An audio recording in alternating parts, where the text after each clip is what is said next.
나시린의 법은 이러하니라.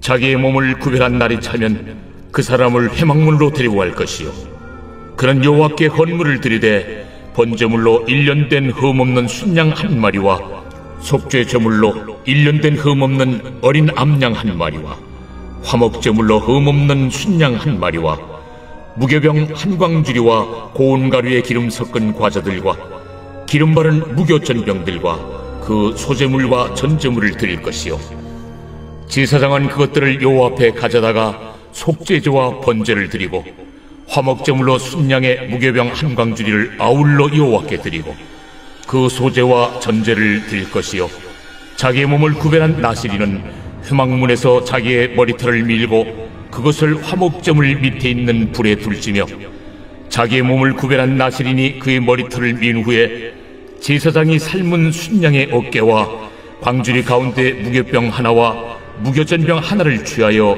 나시린의 두 손에 두고 여호와 앞에 요제로 흔들 것이며, 그것과 흔든 가슴과 밭들 올린 넓적다리는 성물이라 다 제사장에게 돌릴 것이니라. 그 후에는 나시린이 포도주를 마실 수 있느니라. 이는 곧 서운한 나시린이 자기의 몸을 구별한 일로 말미암아 여호와께 헌물을 드림과 행할 법이며, 이에도 힘이 미치는 대로 하려니와 그가 서운한 대로 자기의 몸을 구별하는 법을 따라 할 것이니라. 여호와께서 모세에게 말씀하여 이르시되, 아론과 그의 아들들에게 말하여 이르기를, 너희는 이스라엘 자손을 위하여 이렇게 축복하여 이르되, 여호와는 내게 복을 주시고 너를 지키시기를 원하며, 여호와는 그의 얼굴을 내게 비추사 은혜 베푸시기를 원하며, 여호와는 그 얼굴을 내게로 향하여 드사 평강 주시기를 원하노라 할지니라 하라. 그들은 이같이 내 이름으로 이스라엘 자손에게 축복할지니 내가 그들에게 복을 주리라. 오늘도 우리의 삶을 인도하시는 하나님 아버지, 오늘도 3월 29일 우리 사순절 22일차를 맞이해서 하나님께서 민수기 6장 마지막 부분을 통해 우리에게 말씀하시는 그 말씀에 오늘도 우리 성도들이 귀를 기울이기를 원합니다. 3월 한 달을 마무리하는 이 시점, 3월 한 달 동안 부어주신 하나님의 은혜를 다시 한번 기억하고, 또 새롭게 우리들에게 허락해 주실 4월 달을 하나님께 맡겨드리는 이 아름다운 축복의 시간이 되도록 인도하여 주옵소서.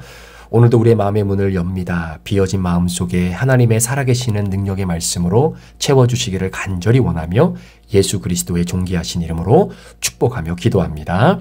아멘. 우리 사랑하는 성도 여러분, 오늘 3월 29일 우리 민수기 6장 13절부터 27절까지의 말씀을 중심으로 나시린의 마지막은 관계 회복입니다 라고 하는 제목을 통해 오늘 내게 주시는 하나님의 음성 함께 듣기를 원합니다. 우리가 어제 민수기 1장부터 12장까지 말씀을 우리가 금요일날 함께 큐티하면서 이 나시린이라고 하는 존재에 대한 부분을 잠시 한번 생각을 해보았습니다. 자, 여러분, 나시린이라고 하는 것은 태어날 때부터 나시린으로 태어나는 사람이 있고요. 또 태어나서 어느 정도 일정 기간을 지내다가 내가 정말 인생을 하나님께 헌신하고 이 인생의 기간만큼은 하나님께만 집중하는 나의 영적인 레벨을 깊이 하나님께 올려드려야 되겠다라고 하는 내 마음의 결정과 소원을 가지고 어떤 일반적인 또 일정한 기간 동안 나시린으로 헌신하며 살아가는 그런 자발적 의미로서의 나시린이 있다라고 말씀을 드렸습니다. 자, 그런데 우리가 나시린에 대해서 오해하지 말아야 될 것은 뭐냐면, 왠지 모르게 나시린은 구별되고 또 거룩함을 추구하는 사람들이다라는 생각 때문에 그 나시린은 나보다 굉장히 영적으로 레벨이 높고 나하고는 비교할 수 없을 만큼 그런 깊은 사람들이다, 너무나 나와는 비교될 수 없는 그런 거룩을 유지하는 사람들이 바로 나시린이다, 이렇게 우리가 생각을 할 때가 너무나 많습니다. 그런데 여러분, 그런 의미에서 나시린을 바라보는 것이 아니라 나시린으로 하나님 앞에 서원하며 그것이 자발적이든 태어나서 나시린으로 살아가든 자신의 인생을 살아가면서 본인 스스로를 하나님의 말씀에 비추어 보면서 본인의 부족함과 연약함들을 늘 깨닫게 되어지는 사람들이 바로 나시린이다라는 것이죠. 자, 그러니까 어제도 말씀드렸던 것처럼 우리 안에 내재되어져 있는 이 에너지는 우리가 한정적으로 사용할 수밖에 없고, 그렇기 때문에 선택과 집중에 의해서 하나님의 일과 하나님 나라와 영혼 구원을 위해서, 그리고 영적으로 더 주님과 깊은 관계를 이어나가기 위한 시간에 집중하기 위해 우리의 에너지를 써야 된다라고 하는 말씀을 어제 잠시 나눴어요. 자, 그러니까 나시린으로 살아가면서 내가 정말로 하나님 앞에 이렇게 부족한 사람이구나. 그 하나님 앞에 내 자신을 비춰보니까 내 죄가 너무나 많이 드러나고 정말로 하나님의 도우심이 없이는 살아갈 수 없는 존재임을 깊이 깨닫고 어느 한 일정 기간이라도 하나님께만 오로지 집중하는, 바로 그러한 나시린으로서의 영적인 에너지를 집중하는 시간이 바로 나시린의 서원의 시간이다라는 것입니다.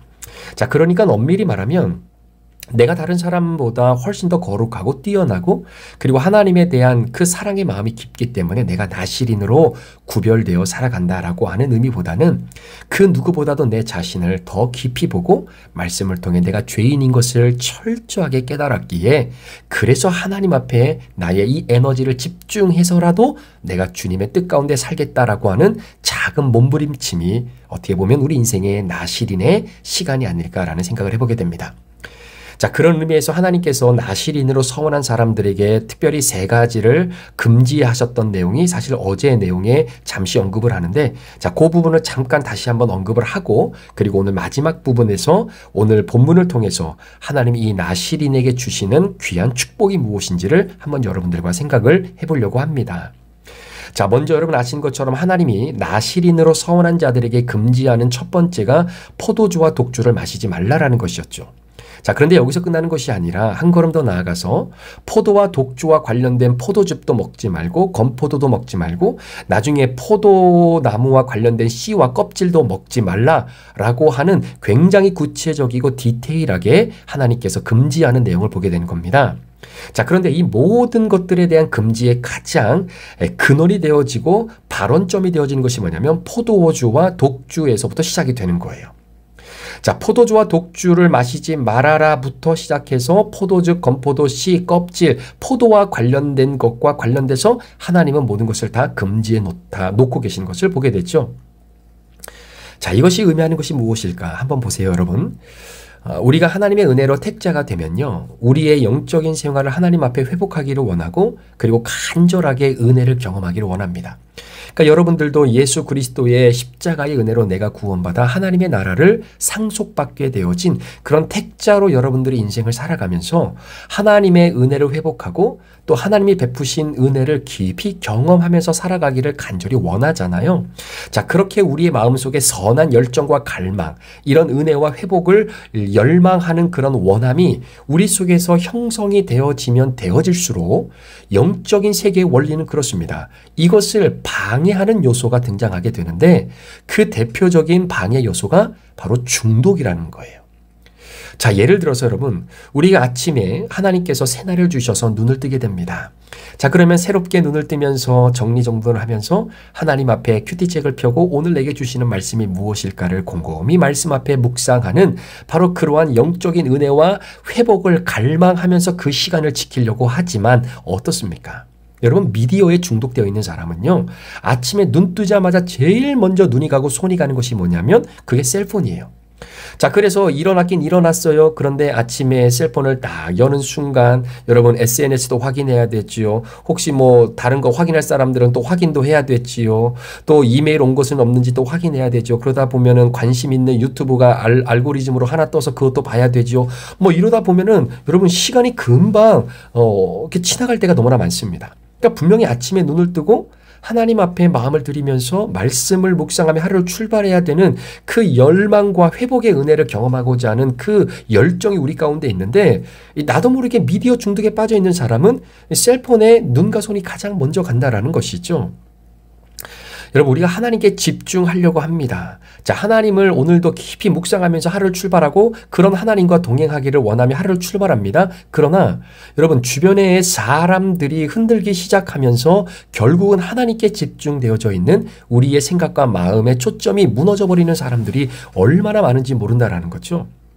자, 그러니까 사람 만나서 이야기하고 사람 만나서 함께 시간 보내는 그런 사람 만남의 중독에 빠져 있는 사람은 하나님과의 만남을 생각하면서도 그 중독 때문에 하나님의 만남에 집중하지 못하게 하는 요소들이 굉장히 많다라는 것이에요. 자, 그런 의미에서 여러분 기억하셔야 될 것이 뭐냐면 중독은 누구에게나 다 있지만 절대로 좋은 중독이라는 것은 없습니다. 중독 자체가 그런 거잖아요. 내가 통제할 수 없는 것. 그러니까 에너지를 나도 모르게 다 빼앗기는 겁니다.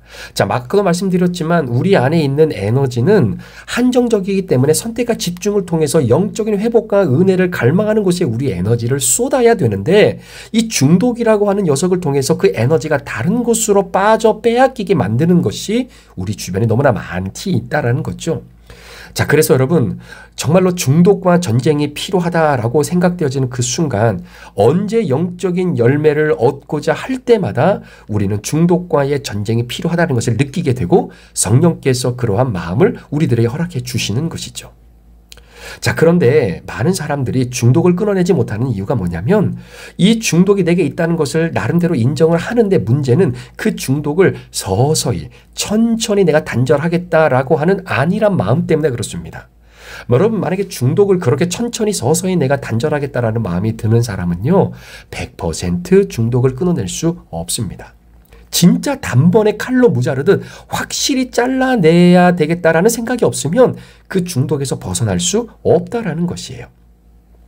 자, 그런 의미에서 여러분 도박 중독을 끊는다라고 했을 때에 정말로 내가 도박 중독에서 벗어나길 원하고 이 도박 중독을 내가 예수의 이름으로 끊어버리겠다라고 하는 강렬한 열정과 마음이 있다면 어떤 사람은 이렇게 얘기하기도 합니다.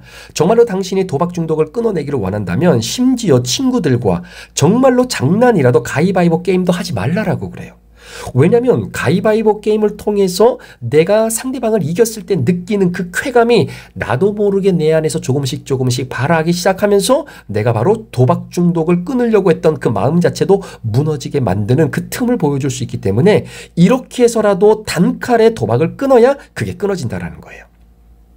자, 그런 의미에서 여러분 포도주를 끊어야 될 때는 포도즙만 끊는 것이 아니라 포도즙을 통해서 건포도도 끝내야 되고 건포도를 넘어서 그 건포도와 관련된 씨와 껍질 자체도 아예 먹지 말아야 된다는 거죠. 자, 그러니까 이런 거예요. 하나님께서 포도주와 독주를 마시지 마라. 자, 여기까지만 딱 말씀드렸다면 오케이, 내가 포도주와 독주를 마시지 않겠습니다라고 결정을 해도 그 포도주와 독주와 관련된 포도즙을 먹어요. 건포도를 먹어요. 포도 열매와 포도나무와 관련된 씨와 껍질을 내가 먹잖아요. 그러면 포도주가 생각나고 다시 포도주와 관련된 독주를 마실 수밖에 없는 것이 바로 중독에서 빠져나오지 못하는 바로 우리 인간의 연약함이다라는 사실입니다. 그래서 하나님께서 나시린으로 하나님께 집중하며 어느 한 일정 기간, 그것이 1년이 됐던 6개월이 됐던 열흘이 됐던 하나님께만 집중하기를 원했던 그 나시린의 시기를 지나는 사람에게는 포도주와 독주만을 이야기하는 것이 아니라 포도즙, 건포도, 씨, 껍질 자체도 먹지 못하도록 하나님께서 철저하게 그 부분을 단절해 놓고 있다는 것을 보게 되는 겁니다. 오늘 여러분들이 살아가시면서 여러분들에게 있어서 포도주와 독주를 마시게 하는 그것을 생각나게 하는 포도즙과 건포도가 있습니까? 혹시 내가 정확하게 단칼로 무자르듯 잘라내야 하는 그 중독이 내게 있는데 여전히 그것을 포기하지 못하고 여전히 씨와 껍질은 먹고 있고 포도즙과 건포도를 먹으면서 내가 포도주와 독주를 기억할 만큼의 마음을 열어놓고 있는 부분은 혹시 없으십니까? 자, 두 번째로 하나님께서 나시린에게 요구하셨던 두 번째 금지사항은 자, 민수기 6장 5절의 말씀처럼 삭도를 머리에 대지 말라는 거예요. 머리를 자르지 말라는 거죠. 자, 왜 집중하는 나시린에게 하나님은 머리를 기르라고 말씀하셨을까요? 삭도를 대지 말라라고 했을까요? 여러분 그런 부분은 가만히 생각해 보면 굉장히 리저너블합니다. 왜냐하면 자, 보통 사람들은 머리가 길면 머리를 자르죠. 그런데 나시린은 머리를 자르지 말라는 거예요. 그러면 당연히 나시린은 일반 사람들보다 머리가 길어질 수밖에 없고 머리가 길어진 사람을 볼 때 일반 사람들은 어떻게 생각하겠습니까? 아, 저 사람은 나시린이구나. 아, 저 사람은 어떤 특정 기간 동안 정말 하나님 앞에 인생을 투자하고 하나님 앞에 온전히 집중하며 살아가기로 결단한 바로 하나님의 사람 나시린이구나라는 것을 주변 사람들이 그 머리가 긴 것을 보면 알 수 있는 거죠. 자, 그렇다면 왜 내가 나시린으로 살아간다라고 하는 것을 주변 사람들이 알아야 되는 이유가 무엇일까요? 자, 그것은 뭐냐면 나시린으로서 하나님께 집중하고 은혜를 회복하는 그 은혜의 여정을 걸어가는 것은요, 절대로 혼자 못한다라는 거예요. 절대로 혼자 하기가 힘들다라는 겁니다. 자, 예를 들어서 여러분, 우리 가족 중에 예를 들어서 이런 겁니다. 아빠가 야, 나 내일부터 다이어트 할 거야. 나 진짜 다이어트 할 거니까 너희들 나를 좀 도와줘야 돼. 이러면서 선포를 합니다. 그래서 이제는 음식도 조절하고 나름대로 운동도 하면서 스스로 다이어트를 할 계획을 딱 짜요. 그런데 그 다음날부터 아내가 이전에 먹지 않았던 뭐 삼겹살, 뭐 이런저런 고기, 뭐 LA 갈비, 뭐 엄청난 음식을 식탁에 차려놓는다고 한번 생각을 해보세요. 그러면 그 아빠가 여러분 다이어트를 하는데 이게 도움이 되겠습니까? 절대 도움이 안 되죠. 그러니까 아빠가 다이어트를 한다 그러면 가정이 함께 도와줘야 돼요. 아, 우리 아빠가 다이어트를 하니까 음식도 조절하고 또 우리 식구들이 함께 도와줘야 되겠구나. 그래야 아빠가 다이어트에 성공할 수 있을 것 아니겠습니까? 아니, 아내가 다이어트 하겠다고 남편에게 선포를 했는데 아니 남편이 퇴근할 때마다 뭐 치킨 같은 거 한 보따리씩 사갖고 들어와서 애들하고 밥상에 펴놓고 앉아가지고 음료수 마시면서 먹고 있는 그 모습을 보는 아내의 마음은 찢어지는 거죠. 그러니까 에라 모르겠다 하고 내일부터 하지 하고 오늘 저녁에 또 치킨을 먹고 또 실패한 내 모습을 보면서 아이고 나는 안 돼 이러는 게 벌써 1년 2년이 지나는 거예요. 여러분, 주변 사람의 도움이 필요합니다. 관계의 중독에 빠진 사람, 인정의 중독에 빠진 사람, 뭐 술 중독, 뭐 성 중독, 이건 말할 것도 없고요.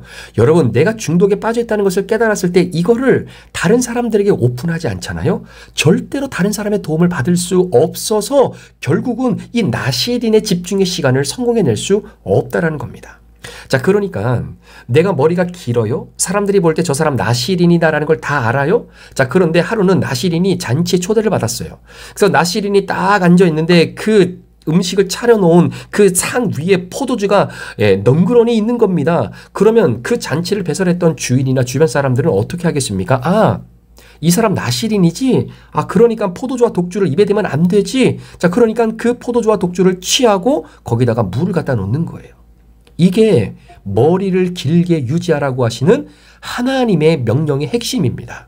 함께 도와 그 영적 회복의 시간을 이어나가야 되는 거죠. 나는 나시린입니다. 나는 나시린입니다라고 티를 내야 된다는 거예요. 사랑하는 여러분, 여러분은 혹시 내가 그리스도인이다라는 것을 사람들에게 드러내기 위해서 티를 내기 위해 살아가는 부분이 있다면 그게 무엇입니까? 혹시 여러분들이 회사나 아니면 직장에서 일을 할 때 내가 아침에 정말로 시간을 내서 아니면 점심시간이라든지 내가 정말로 큐티책을 펴고 하나님의 말씀을 묵상하고 하는 이 모습을 여러분들이 보여줄 수 있다면 보여주세요. 그래서 사람들로 하여금 아, 저 사람은 예수 믿는 사람이구나. 아, 저 사람 교회 다니는 사람이구나. 아, 저 사람 기도하고 밥 먹는 사람이구나. 아, 저 사람 하나님을 사랑하는 사람이구나. 티를 내세요. 그런데 오늘날 그리스도인들이 티를 내야 될 때 티를 내지 않고 티를 내지 않아야 될 때는 엄청나게 티를 낸다라는 겁니다. 자, 그런데 여러분, 티를 내지 않아야 되는데 엄청나게 티를 낼 때가 언제냐면 그게 교만한 때예요. 나를 드러날 때예요. 그러면 사람들이 바라볼 때에 아우, 저 사람 참 대단한 사람이구나. 이렇게 100% 절대로 생각 안 합니다. 교만하다 그러죠. 예수 믿는 사람들 다 그렇다 그러죠. 그러니까 여러분, 내가 나시린입니다. 나 하나님께 집중한 사람입니다. 나 이 기간 동안은 진짜 예수님께 온전히 푹 빠져서 주님과 깊은 영적 교제를 통해 나의 에너지를 예수님에게 쏟고 싶습니다. 성령님께 쏟고 싶습니다. 그러니 저를 좀 도와주십시오. 제가 영적인 나시린의 기간을 지나고 있습니다. 그러니까 어떤 분들은 그거예요. 물론 이 상황과 맥락에 따라 다르겠지만 내가 하나님 앞에 3일 동안 금식합니다. 그래서 그것을 사람들에게 선포하는 거죠. 그런데 이것이 사람들에게 자랑하기 위해서 자, 너희들은 금식 안 하는데 나 3일 동안 금식한다? 이런 바리새적인 생각을 가지고 그 티를 내는 것이 아니라고 한다면 주변 사람들에게 도와달라고 하는 거예요. 나 3일 동안 이런 문제로 하나님께 집중할 텐데 하나님 앞에 내 마음을 드리기 위해서 시간을 구분하고 마음을 구분하고 내가 정말로 내 삶을 구분해서 하나님께 에너지를 쏟을 테니 여러분 저를 좀 도와주세요. 위해서 기도해주고 아니 옆에 있는 사람이 금식하는데 그 사람 초대해가지고 상다리가 부러지도록 음식을 차리는 자리에 그 사람을 초대하면 안 되잖아요. 도와달라는 거예요. 도와달라는 거예요. 영적인 집중을 위해 티를 내야 할 부분이 여러분에게 있다면 교만이 아닙니다. 어떤 부분을 티를 내셔야 되겠습니까? 자, 마지막 세 번째로 하나님이 나실인에게 금지했던 것이 뭐냐면 시체를 가까이 하지 말라는 거예요. 심지어 부모나 형제가 죽어도 그 시신에게 가까이 가지 못하는 굉장히 불효한 측면도 인식될 수 있을 만큼의 금지를 하나님이 말씀하십니다. 그러니까 어떤 사람들은 야, 이거는 하나님이 너무 심한 것 아닌가 이렇게 생각할 수도 있겠죠. 그런데 여러분, 이 부분은요 100% 영적인 전쟁으로 바라봐야 되는 겁니다. 자, 이것이 어떤 의미인지 한번 들어보세요. 자, 이스라엘 백성들이 출애굽을 하겠다. 그래서 하나님의 은혜로 출애굽을 합니다. 그러니까 하나님께서 하나님의 계획 속에 이스라엘 백성들을 출애굽을 시킨 거예요. 자, 그러면 출애굽을 시켰으면 그 다음부터는 하나님께서 마치 진짜 신장로가 확 열려 있는 것처럼 성공길, 꽃길이 쫙 펼쳐 있어야 되는 것 아니겠습니까? 그런데 출애굽을 했는데 그 출애굽을 하고 난 이후에 가장 먼저 등장하는 것이 뭐냐면 파라오의 반대라는 거예요. 세상의 반대라는 겁니다. 하나님은 출애굽을 시키겠다? 그런데 세상의 바로 왕은 그 출애굽을 허용하지 않겠다? 이 두 세력이 딱 맞닥뜨리게 되는 겁니다. 자, 그러면서 사람들은, 이스라엘 백성들은 생각했겠죠.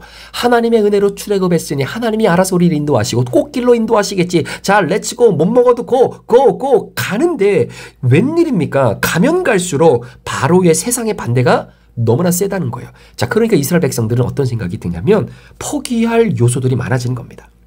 이 광야를 우리가 걸어갈 수 있을까? 왜 광야를 우리로 하여금 걷게 하셨을까?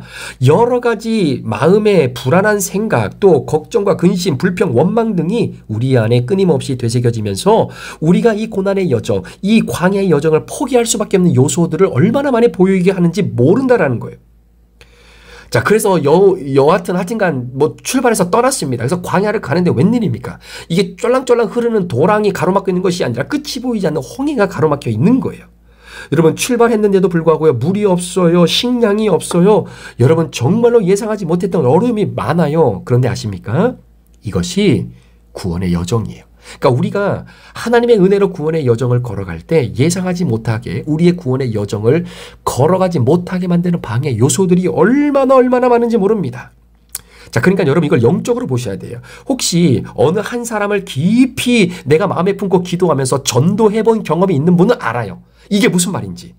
어떤 한 사람을 내가 교회의 문턱을 넘게 하기 위해서 애를 쓰고 노력하는 것이 진짜로 어렵다는 것을 알아요. 또 어떤 사람이 예전에는 교회를 다녔는데 이런저런 이유 때문에 교회를 안 다녀요? 그러다가 이제는 내가 좀 교회를 나가야 되겠다. 신앙생활 다시 해야 되겠다. 이런 생각을 갖고 있는 그 한 사람을요, 교회의 문턱을 넘어오게 만드는 것이 얼마나 힘들고 어려운 일인지 몰라요. 왜 그런지 아십니까? 교회를 그 사람으로 하여금 문턱을 넘게 하려고 할 때마다 그 사람이 교회에 오는 것을 포기하게 만드는 장애 요소, 반대적인 일들이 얼마나 많이 일어나는지 모릅니다. 그러니까 이런 거예요. 집사님, 나 내일 꼭 교회 갈게. 내일 꼭 교회 갈 테니까 걱정하지 마. 내일 봬요?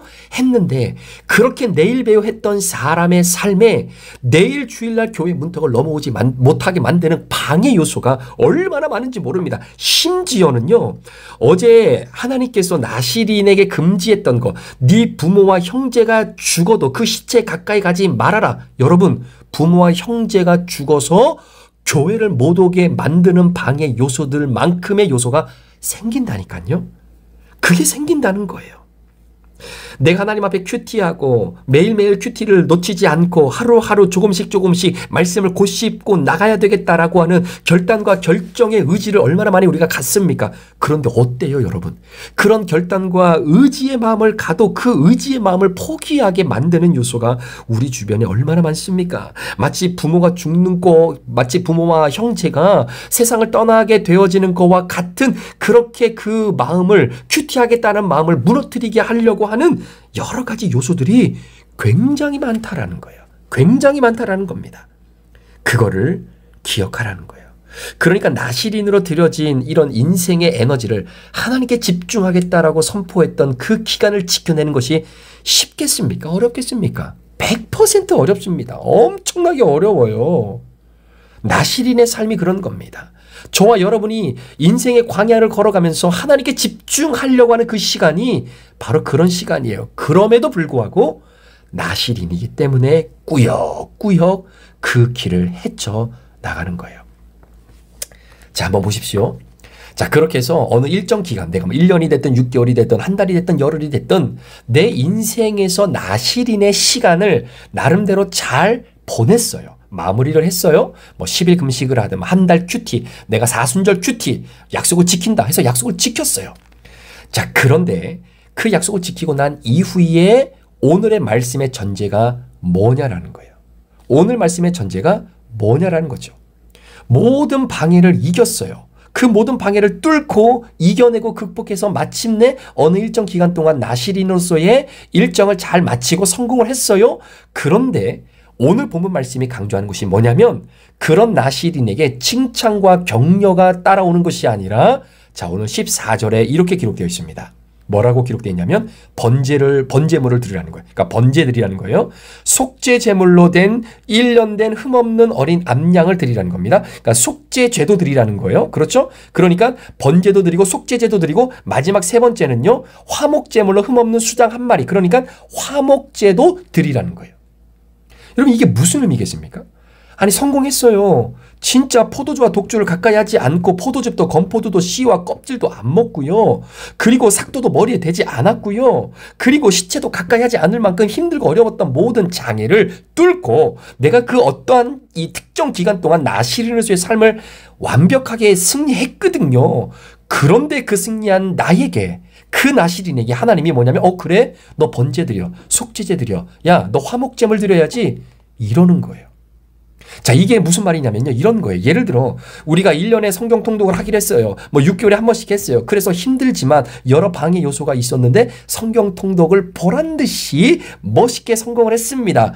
그러면 사람들에게 어떻게 드리겠어요? 아, 내가 성경 통독했다. 나 이번에 성경 통독 프로그램 참여해서 3개월 만에 6개월 만에 내가 성경 일독했다. 이 마음이 엄청나게 들겠죠. 그런데 오늘 본문이 말하는 건 그게 아니라 너 성경 통독했어? 성경 통독 제대로 성공했어? 그러면 회개해. 회개해. 번제 드려. 속죄제 드려. 화목제 드려. 회개하라. 이렇게 말씀하고 있는 거죠. 그러니까 칭찬을 기대했는데 칭찬이 아니라 번제, 속죄제, 화목제를 드리라는 거예요. 왜 그럴까요? 여러분 이유가 뭘까요? 잘 들어보세요. 내가 66권 하나님의 말씀 성경을 통독했어요. 자, 성경을 통독하고 나서 그 성경을 통해서 내가 깨달은 것이 뭐냐라는 거예요.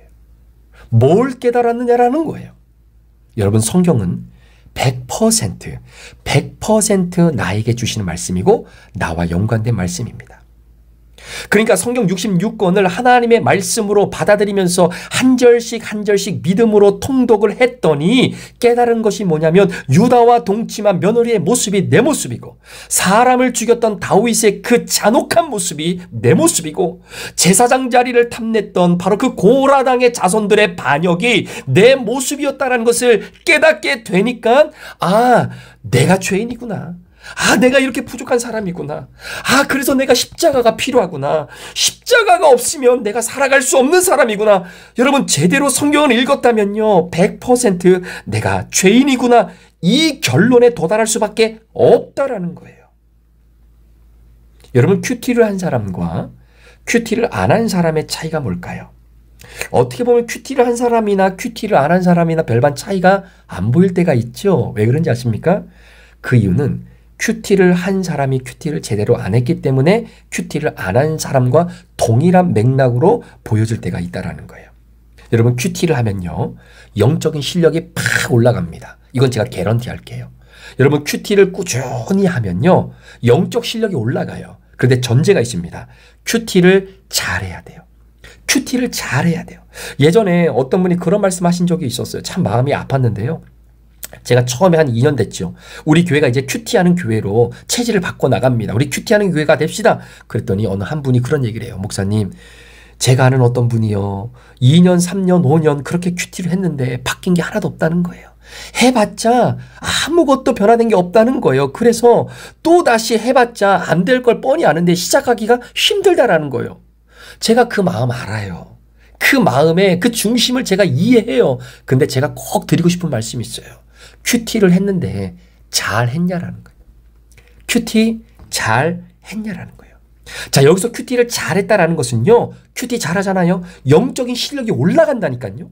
자, 영적인 실력이 올라간다는 것은 무슨 말이냐면요, 큐티를 잘하면 내가 낮아지는 실력이 올라가요. 여러분, 큐티를 잘한 사람은요, 나를 향해 쓴소리를 해도 그것을 믿음으로 삼킬 수 있는 실력이 올라가는 사람이에요. 여러분, 큐티를 잘하는 사람은요, 내 자신이 죄인임을 보는 실력이 늘어나는 사람이에요. 여러분, 큐티를 정말 잘하는 사람은요, 내가 죄인임을 인정하는 실력이 얼마나 잘 올라가는 사람인지 몰라요. 여러분, 큐티를 잘하는 사람은요, 회개할 때 무릎 꿇는 실력이 올라가는 사람이에요. 그게 영적 실력이 올라가는 사람이에요. 그게 큐티 잘한 사람입니다. 나실인이요, 구별된 시간을 정말 잘 보냈거든요. 그랬더니 하나님이 하신 말씀이, 그래? 그럼 당연히 회개해야지. 당연히 회개해야지. 아, 내가 나신으로 살아내기에는 내 죄가 진짜 크구나. 하나님께 가까이 가면 갈수록, 그 주님께 내 인생의 에너지를 쏟을수록 내 힘으로는 살아갈 수 없고 하나님의 능력을 의지하지 않고는 오늘도 한시도 살아갈 수 없다는 것을 믿음으로 깨닫게 되니, 아, 내가 나실인으로 살아가기에는 내 죄가 너무나 크구나. 여러분, 그러잖아요. 처음 박사학위를 받고 PhD 학위를 받으면 선배들이나 교수님들이 하시는 말씀이 뭡니까? 그러잖아요. 네가 이제 박사학위를 받았다라는 것은 그만큼 네가 모른다는 것이 이렇게 많았다는 것을 알게 되는 첫 출발점이다. 이런 말씀 있지 않습니까? 사랑하는 성도 여러분, 저와 여러분의 인생 가운데에 정말로 우리가 나실인의 시간이 필요할 때, 그 시간을 통해서 우리가 절대로 빠지지 말아야 할 인생의 또 다른 한 가지 길은 교만입니다. 절대로 교만의 길로 빠지면 그 사람 인생 망치는 거예요. 절대로 그렇게 해서는 안 된다는 것이죠. 자, 이렇게 하나님께서 나실인의 시간을 잘 보낸 그 사람에게 먼저 회개하라는 거예요. 회개하라는 거예요. 번제와 속죄제가 회개와 관련된 제사잖아요. 자, 그렇게 번제와 속죄제로서 죄와 관련된 제사를 드리고 난 이후에 나실인을 마무리했을 때 마지막으로 하나님이 주신 제사가 뭐냐면 그게 화목제예요.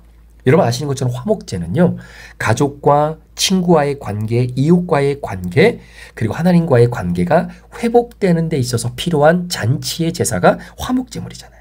그러니까 나실인의 끝은요, 화목제사입니다. 그 화목제사는 결국 관계의 회복이라는 거예요.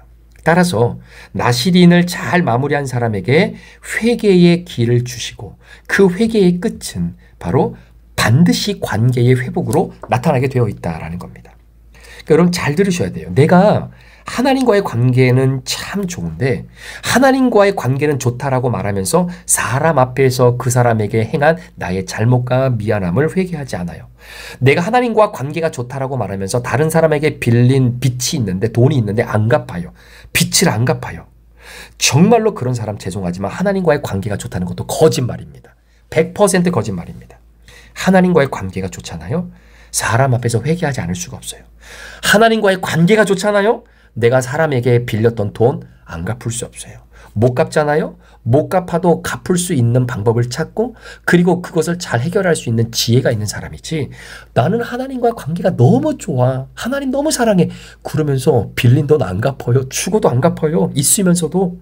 그건 하나님과의 관계가 좋은 게 아닙니다. 본인이 스스로 속고 있는 거예요. 그러니까 여러분, 회개의 끝은 관계의 회복입니다. 그러니까 내가 하나님과 관계가 좋다는 것은 교우와 관계가 좋아진다라는 걸 얘기하는 거예요. 내가 하나님과 관계가 좋잖아요. 그러면 어떤 반응이 나타나냐면 가정이 살아나는 은혜가 이루어진 겁니다. 그러니까 여러분 잘 들으시고 속지 마십시오. 내가 하나님과의 관계가 좋은데 부부간의 관계가 좋지 않다. 죄송합니다. 하나님과의 관계 좋은 거 아니에요. 하나님과 관계가 좋으면 100% 부부와 관계가 좋을 수밖에 없는 겁니다. 예를 들어서 자녀가 자라나면서 아버지로부터 상처를 엄청 받았어요. 그런데 어느 순간 아버지가 하나님을 만났대요. 그런데 그 하나님을 만났던 아버지가 평생 자녀에게 상처를 줬으면서도 자녀에게 와서는 미안하다는 말, 아빠가 잘못했다는 말, 아빠가 너에게 상처를 줘서 미안하다는 말 한마디도 안 하잖아요. 자녀는 아버지의 회개를 절대로 깨닫지 못합니다. 절대로 못 느낀다라는 거예요. 그러니까 여러분, 내가 정말로 하나님과 관계가 좋잖아요. 그러면 그 하나님과의 관계가 좋은 덕을 반드시 가족이 봐야 됩니다. 그러니까 내 아버지가 나에게 상처를 줬는데 아버지가 예수를 믿고 있음에도 불구하고 관계가 하나님과 관계는 좋다는데 부부간에 자녀와의 관계가 좋지 않으면 아버지가 하나님을 믿고 하나님과의 관계가 좋은 그 덕, 그 복, 그 결과의 아름다움이 가족에게 아무것도 연결되지 않잖아요. 그러면 하나님과의 관계가 좋은 게 아니다라는 거예요. 자, 그러니까 여러분 한번 잘 보세요. 오늘 말씀의 마무리인데요. 제가 말씀을 묵상하면서 맞다. 교회의 목사가 가장 편한 사람이 돼야 되는구나. 그 다음에 장로님들, 권사님들, 소위 교회의 직분을 갖고 있고 교회를 사랑하고 중직을 맡고 있고 또 운영위원들 이런 분들이 진짜 편한 사람이 되어야 되는구나 라는 것을 깨닫게 됐어요. 여러분 생각해 보세요.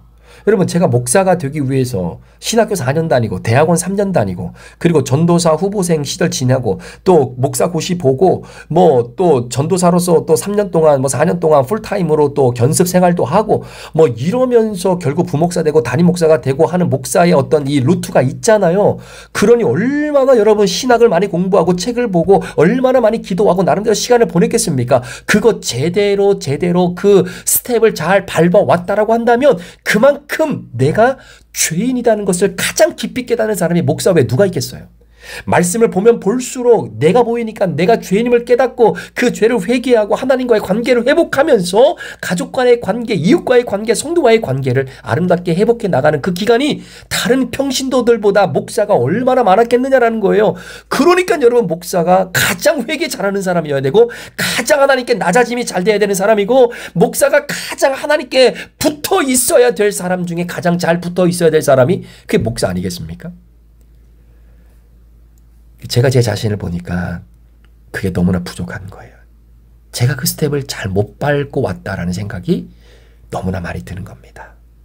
그나마 하나님이 브릿지 교회를 함께 시작하게 하시고 큐티를 통해서 하나님이 제 목회의 한 방향을 다시 설정해 주셨던 이 부분 때문에 그나마 조금씩 하나님 앞에 내 모습을 드러내고 그리고 편한 사람, 회개 잘하는 사람, 낮아지는 실력이 높은 사람, 쓴소리를 들어도 믿음으로 삼키는 실력이 좋은 사람, 내 자신의 죄인임을 보는 그 실력이 높아지는 사람, 죄를 인정하는 실력이 조금씩 많아지고 회개할 때 무릎 꿇는 실력이 더 많아지는 그러한 사람으로 하나님이 나를 만들어 가시는구나 라고 생각하니까 그나마 감사한 것이죠. 우리 사랑하는 성도 여러분, 여러분들도 그렇고 저도 그렇고 우리가 믿음의 광야의 여정을 오늘도 걸어갈 때 반드시 개개인별로 하나님 앞에 내 에너지를 집중해야 할 나시린의 시간이 있습니다. 그것이 3일 금식이든 아니면 한 달 큐티의 결정이든 어떠한 하나님과의 집중하는 시간의 결정이든 간에 그 시간을 통해 나를 깊이 발견하고 이렇게 내가 죄인임을 다시 한번 깨닫는 그 원초적인 하나님과의 깊은 만남의 관계가 회복되어질 때에 하나님의 말씀이 들려지는 거예요. 회개해야지. 네가 성경을 잘 읽었다면 그 다음 교만하는 게 아니라 회개해야지. 네가 큐티를 했기 때문에 사람들에게 나 큐티한다고 자랑하는 게 아니라 너 큐티 잘했으면 네가 얼마나 낮아지고 얼마나 하나님 앞에 무릎으로 나가야 되는지 얼마나 다른 이들을 품고 나가야 되는지 네가 그거 발견했지 않았니? 회개해야지. 회개해야지. 이게 하나님이 나시린에게 주시는 아름다운 축복의 모습이죠. 소망하며 기도하기는 저와 여러분의 삶에 우리가 나시린의 기간을 걸어갈 때마다 오늘 번제와 속죄제 그리고 화목제를 드려야 되는 이 놀라운 메시지를 저와 여러분의 삶 가운데 잘 마음에 품고 오늘도 믿음으로 걸어가는 그러한 믿음의 여정, 광야의 여정이 되시기를 우리 구주 예수 그리스도의 이름으로 간절히 축원합니다. 기도하시겠습니다. 하나님 아버지, 오늘 나시린으로 하나님 앞에 헌신했던 자들을 향해 그래, 네가 나시린으로 잘 지내왔다면 이제 회개해야지. 더 깊이 회개해야지. 라고 하는 주의 음성에 아멘. 제가 그렇게 순종하겠습니다. 제가 제 자신을 봐도 하나님 앞에 너무나 부족하고 연약한 죄인이기에 무릎 꿇는 훈련이 더 많아지는 내가 죄인임을 인정하는 실력이 더 높아지는 하나님 그러한 인생 되도록 나를 축복해 주옵소서. 감사를 드리며 예수 그리스도의 귀하신 이름으로 축복하며 기도합니다. 아멘.